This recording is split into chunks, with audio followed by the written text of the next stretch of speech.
I was locked outside in a thunderstorm with my baby, while my parents said, "Let the storm deal with garbage." Stick with me while I share my story, and if it touches you, don't forget to support our channel by hitting that subscribe button, dropping a like, and sharing it with the people you care about. My name is Eden. I was 24 at the time, and I had just given birth to my daughter, Rowan. She was only a few weeks old when this happened. I had nowhere else to go, so I was living in my parents' house. My boyfriend had abandoned me as soon as I told him I was pregnant, and I had no money saved up. I thought staying with my parents would give me a little time to get back on my feet. I was wrong. My parents, Clara and Dale, were strict, cold people. They made it clear every single day that I had disappointed them. My mom told me I had ruined my future. My dad barely looked at Rowan, saying he didn't want a crying mess in his house. I tried to ignore the insults because I thought maybe things would get better, but they didn't. It only got worse. One night, a thunderstorm rolled in. It wasn't just rain. It was one of those storms where the sky cracks open with lightning and the thunder shakes the walls. Rowan was restless, crying in my arms. I walked down the hall to the kitchen to heat up a bottle, and that's when it happened. My mom stopped me. She looked at me like I was some stranger and said I needed to go outside and deal with that noise. I thought she was joking at first, but then my dad came over, opened the back door, and told me to leave. He said, "Let the storm deal with garbage. Maybe then you'll learn." I froze. I couldn't believe they were serious. I begged them not to do this. Rowan was screaming, tiny body shaking in my arms, and I was terrified. But they didn't care. My dad shoved me out onto the porch and slammed the door behind me. The rain hit me instantly, cold and heavy. Within seconds, I was soaked through. I held Rowan close to my chest, trying to shield her. Lightning split the sky, so bright it felt like it was right on top of us. I pounded on the door, screaming for them to open it, but all I heard was my mom's voice through the door telling me to stop acting pathetic. That moment broke something inside me. I wasn't just their daughter anymore. I was a mother, and I had to protect my baby. As the storm raged around us, I realized something. I could never trust Clara and Dale again. That night, standing outside with Rowan in my arms, I promised myself one thing. If I survived this, if Rowan survived this, I would never let them control me again. Rain poured so hard it felt like needles piercing my skin. My shirt clung to me like a second layer, heavy and cold. My shoes filled with water until every step made a squishing sound. Rowan's tiny cries cut through the thunder, her little fists waving helplessly against my chest. She was so small, and the storm seemed too big, too violent for us to survive. Lightning flashed, bright enough to turn night into day for a heartbeat. The yard lit up in harsh white, the shadows stretching like claws across the ground. Each crack of thunder followed close behind, shaking the earth under my feet. I pressed Rowan tighter against me, my heart pounding as if I could transfer my warmth into her. I turned back toward the house, desperate. My fists slammed against the wooden door until my knuckles stung. "Please, please let us in," I shouted, my voice breaking. Inside, I heard movement, but not the sound of mercy. Instead, their voices cut through the storm. Clara's voice, sharp and cold, hissed through the door. "You got yourself into this mess. Handle it." Then Dale, louder, crueler. "Cry all you want, no one's listening. Garbage belongs outside." The words sliced deeper than the rain ever could. I leaned my forehead against the door, whispering, "She's just a baby, please." But the storm drowned out my pleas, and the lock never turned. I staggered away, searching for anything that could shield us. My eyes caught the outline of the old shed at the back of the yard. Its roof was half collapsed, the door hanging crooked on rusted hinges. Still, it was better than standing exposed. I hurried across the muddy grass, nearly slipping with every step, clutching Rowan as though she were my heartbeat. Inside, the air smelled of damp wood and rust. Broken tools lay scattered on the ground, and the roof leaked in places, letting in thin streams of water. I found the driest corner I could and crouched down, curling myself around Rowan. Her face was red from crying, her lips trembling as she whimpered. I pulled off my soaked jacket, wrapping it around her, though it offered little. My body heat was all I had left to give. I rocked her gently, whispering nonsense just to calm her, though my own teeth chattered. Every rumble of thunder made her flinch, and every flash of lightning lit her wide, scared eyes. I wanted to tell her everything would be fine, but the truth lodged heavy in my throat. Hours dragged. The storm never seemed to end. My arms burned from holding her so tightly, my legs stiff from crouching. Yet I didn't loosen my grip. In that darkness, in that broken shed, I made a silent promise. They had pushed me out, left me to drown in fear, but I would not break.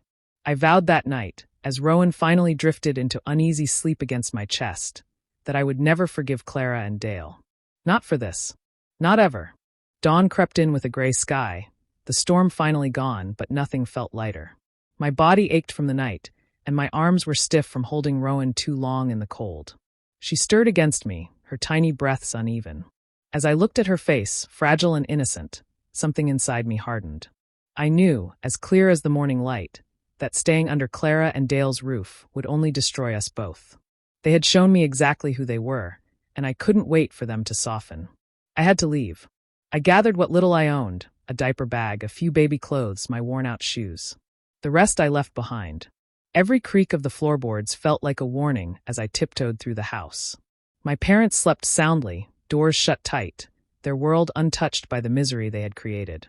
I held my breath and slipped out, never looking back at the house that had swallowed years of my life. With no clear plan, I walked to the bus stop at the edge of town. I had barely enough cash for a ticket, but it was enough to reach the one person who might not turn me away. My Aunt Marla lived 2 hours away. She wasn't close to me growing up, but I remembered her soft eyes and the way she once slipped me candy behind Clara's back. It was the only chance I had. When I knocked on her door, she answered in a faded robe, confusion written across her face. The sight of me, soaked clothes still clinging, Rowan whimpering in my arms, erased any hesitation. Without a word, she stepped aside and let me in. Her house smelled of coffee and old books, the air warm and steady. She didn't ask many questions, just guided me to a couch and pressed a blanket into my hands. That couch became my world. Rowan and I curled up together every night, her small body resting against mine while I stared at the ceiling, wondering how I would manage tomorrow. Marla gave us space, checking in with a quiet kindness I hadn't felt in years. It wasn't home, but it was safe. The next step was survival. I found a job at a local diner, the kind with greasy booths and the hum of old neon lights. The hours were long, and the pay was barely enough, but I took every shift offered. Morning, night, it didn't matter. I scrubbed counters, refilled coffee cups, and smiled until my cheeks hurt. My feet throbbed by closing time, but I carried Rowan's picture in my pocket, reminding myself why I kept pushing. When the exhaustion felt like too much, I turned to a notebook I kept hidden in my bag. Late at night, when Rowan slept beside me on the couch, I filled page after page with promises. I wrote about the home I would create for her, the warmth I would give, the future I would fight for. Those words weren't just ink, they were my lifeline. In that cramped living room, on that worn couch, I began to believe that rock bottom wasn't the end. It was the place I would build from. The safety I thought I had found didn't last long. Word travels fast in small towns, and Clara and Dale made sure their version of the story was the one everyone heard first.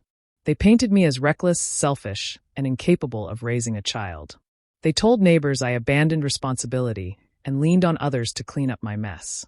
By the time I walked to the corner store or served coffee at the diner, the damage had already been done. I noticed it in the way people looked at me. Old classmates crossed the street rather than make eye contact. Mothers who once invited me to birthday parties now turned their backs, pretending not to hear me when I said hello. Even customers who slid into booths at the diner lowered their voices, murmuring behind their menus while I poured their drinks. It was like living inside a glass box where everyone could see me, but no one wanted to reach through. The sting of rejection cut deeper than I expected. For a while, I fought the urge to defend myself, to shout the truth so the whole town would know what really happened. But each time I imagined it, I realized nothing I said would change minds already poisoned by lies. So I swallowed the anger and learned to turn it into fuel. Every shift I picked up became another brick in the wall I was building between me and their judgment. I folded every tip into a jar, tucking it away with a determination that surprised even me. It wasn't much, just small bills and loose coins, but watching it grow gave me strength. With each dollar saved, I imagined a door opening, a path leading away from the shadows my parents had cast over me. At night, when Rowan slept with her little hand curled against my chest, I whispered promises into the darkness. Promises that she would never feel ashamed of who she was. Promises that no one would ever strip her of safety the way it had been taken from me.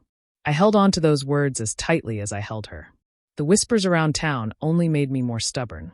If people wanted to believe the worst, let them. I would show them with actions, not excuses. I scrubbed dishes until my fingers cracked, carried trays heavier than I should have, and smiled through exhaustion, all while counting down the days until I could give Rowan more than a borrowed couch. Deep inside, though, there was something else. A quiet vow forming like steel beneath my ribs. Clara and Dale thought they had broken me. They thought throwing me out would prove their power. But the truth was different.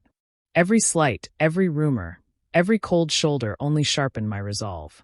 One day, they would see me standing on my own, stronger than they ever imagined. And when that day came, they would regret every word, every action, every cruel choice they had made. The diner had a rhythm of its own. Plates clattered, coffee hissed as it poured, and conversations rose and fell like waves. Among the regulars, one face became familiar. A man in his 40s with calloused hands and sunburned skin, always sitting in the same corner booth. His name was Grant. He wasn't loud, and he didn't gossip like most. He ordered black coffee, a sandwich, and spent the rest of his time scribbling notes on a yellow pad. At first, he was just another customer. But over weeks, he started asking questions, simple ones. How many shifts had I worked that week? How old was Rowan? He didn't pry, but he listened. One evening, after watching me juggle 3 tables while carrying a heavy tray, he said quietly, "You don't quit, do you?" I laughed it off, but his eyes told me he meant it. A few days later, he left a card on the counter when he paid. Grant Larkin, contractor. On the back, he'd written, "Need help with books. Call if interested." I stared at it for hours, unsure if it was genuine kindness or another trap. But the thought of more income and a chance to breathe tugged at me. When I finally called, his voice was steady, professional. He explained he ran a small construction company, and paperwork was eating away his evenings. He noticed how carefully I handled receipts at the diner and figured I could manage ledgers for him part-time. The pay he offered was more than I made in 2 nights serving tables. The best part, he didn't care if I worked from home as long as the job was done. Caution gnawed at me. Trusting someone new felt dangerous. But the promise of stability for Rowan outweighed the fear. I agreed, starting slow, 1 evening a week, just balancing numbers in a folder he dropped off. The work was simple at first, but I treated it like it was my only chance. Balancing 2 jobs nearly wore me out, but the results showed quickly. My savings jar grew heavier, my shoulders a little lighter. For the first time, I could buy Rowan more than just the bare minimum. A new blanket. Better formula. Small things, but they meant everything. Grant noticed. He began teaching me things I had never learned. How to read contracts, track expenses, even negotiate with suppliers. I sat at Marla's kitchen table, pen in hand, filling notebooks with every detail he shared. He didn't speak down to me. He spoke like he believed I could understand. The more I learned, the more a vision started forming in my mind. A life where I didn't rely on anyone's approval. A path where I could stand on my own feet, not just scrape by. Working for Grant wasn't just about money. It was about possibility. For the first time since Rowan was born, the future didn't feel like a locked door. It felt like a window cracked open, letting in air I hadn't breathed in years. 2 years passed in a blur of late nights and early mornings. Every extra hour I worked, every coin I tucked away, pulled me closer to freedom. The jar of bills grew into a savings account, and for the first time, I had enough to step out of borrowed spaces and into something of my own. The apartment I found wasn't big, just 2 rooms with creaky floors and windows that stuck when you tried to open them. But when I signed the lease, my hands shook with pride. I carried Rowan across the threshold on moving day, her small arms wrapped around my neck, and whispered, "This is ours." Piece by piece, I turned the space into more than 4 walls. I painted the living room a soft yellow, even though the landlord frowned at the idea. I laid a second-hand rug on the floor, patched from different colors, but to me it looked like sunlight. I strung paper stars above Rowan's crib, cutting them out by hand and taping them to the ceiling, so she would always fall asleep under something gentle. Every corner carried my fingerprints. Pictures taped on the fridge, thrift store furniture polished until it gleamed, curtains sewn from fabric scraps. It wasn't perfect, but it was warm. It was safe, and that made it beautiful. Rowan, now running on wobbly legs and talking in bursts of laughter, filled the rooms with life. She would drag her stuffed rabbit across the floor, giggling as I chased her. At night, when I tucked her in, she'd pat the blanket with her tiny hand and say, "Stay." Those moments became my anchor. No matter how tired I felt, no matter how long the day had been, one look at her made every struggle worth it. It was during this time that letters started arriving, written in familiar handwriting. My mother's tone was syrupy sweet, full of phrases like, "We miss you," and "family should be together." My father's notes were shorter, demanding updates, cloaked in a false concern. They pretended to care, but the words read like traps. Sometimes they called, leaving messages that dripped with guilt. "We just want to see our granddaughter," Clara would say. "Don't be stubborn." Each attempt rang hollow. I remembered the night in the storm, the slammed door, the voices that told me I was worthless. No amount of sugarcoating could erase that. I let the phone ring. I tore up the letters. I built silence around me as carefully as I had built this home. They had chosen to shut me out once, and I wasn't about to open a door for them again. As Rowan's laughter echoed off the painted walls, I knew I had given her something they never gave me, a place filled with love, not judgment. And that, more than anything, was proof I had started to build a life worth living. News in a small town doesn't need a headline. It floats through grocery aisles, barbershops, and church pews until it reaches every ear. That's how I first heard about Dale's shop.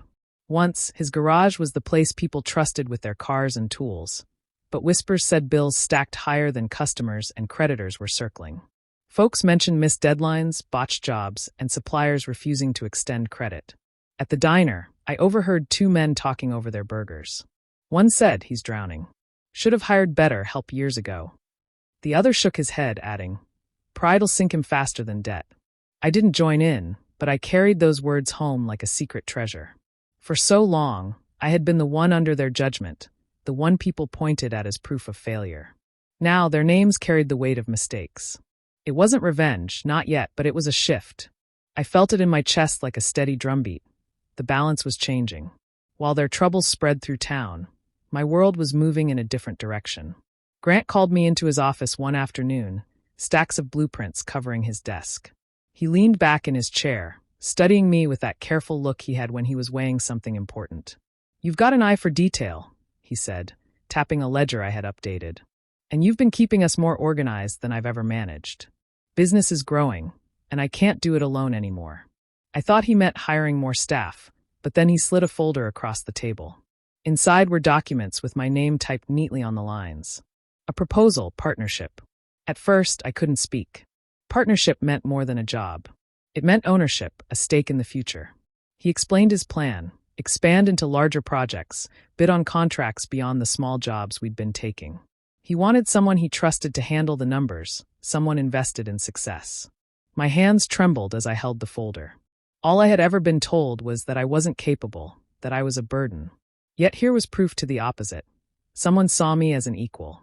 Caution still lived in me, but beneath it was something else: hunger. I thought of Rowan's growing feet, the way her shoes seemed to shrink overnight.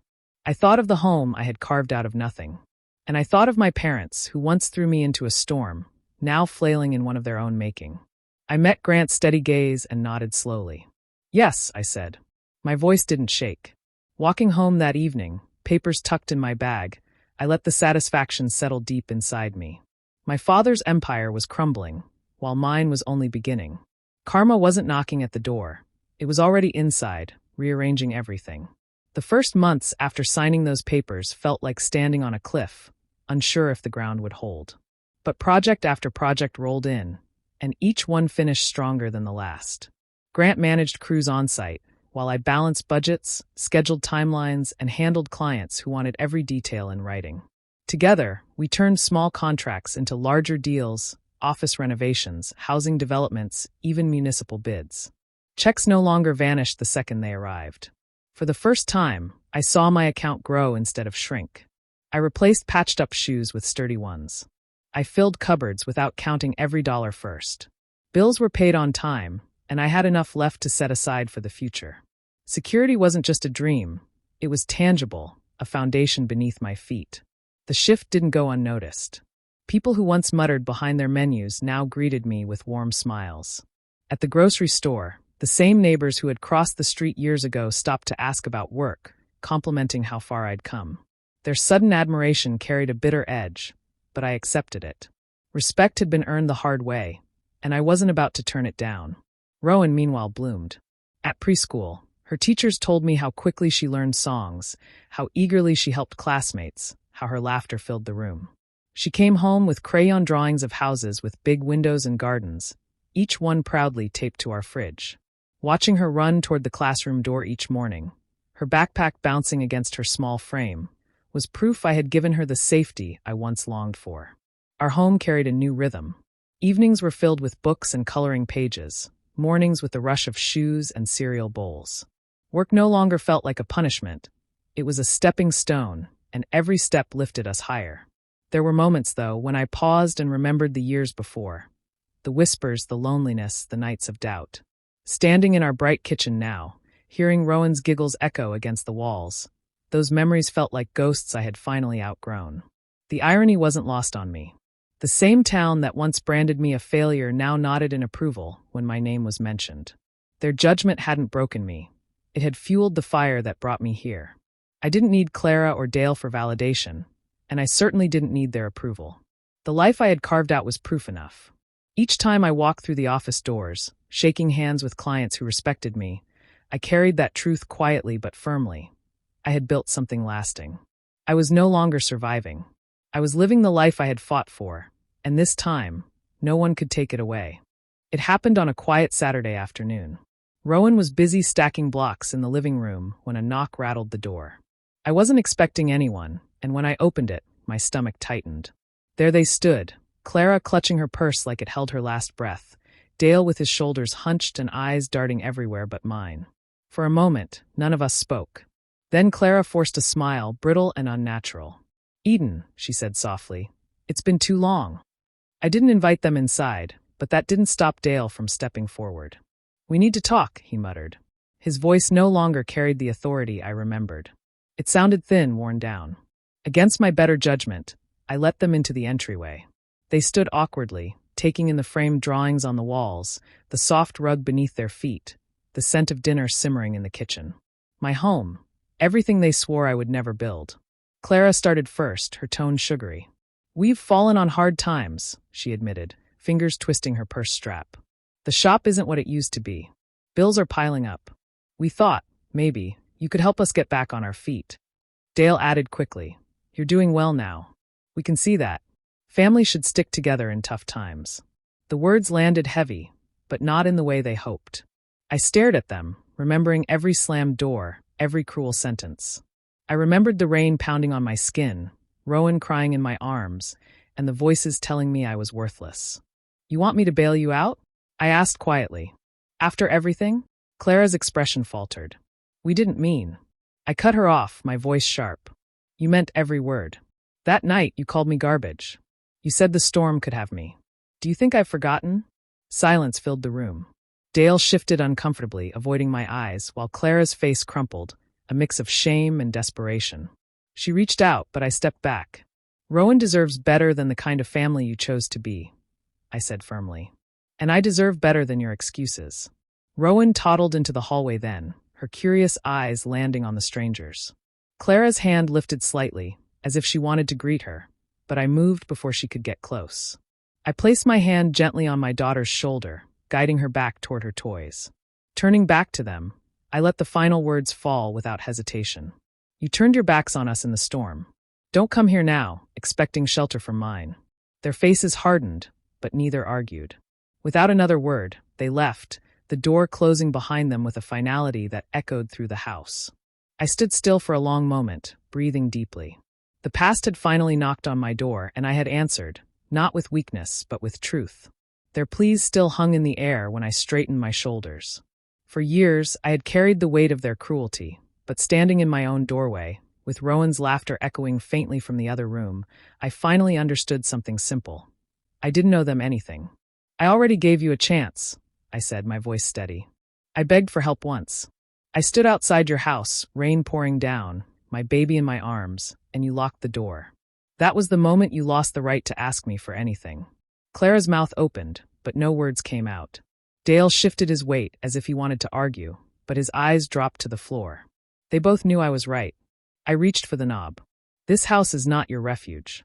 It's mine. Built without you. Stronger without you." With that, I pulled the door closed.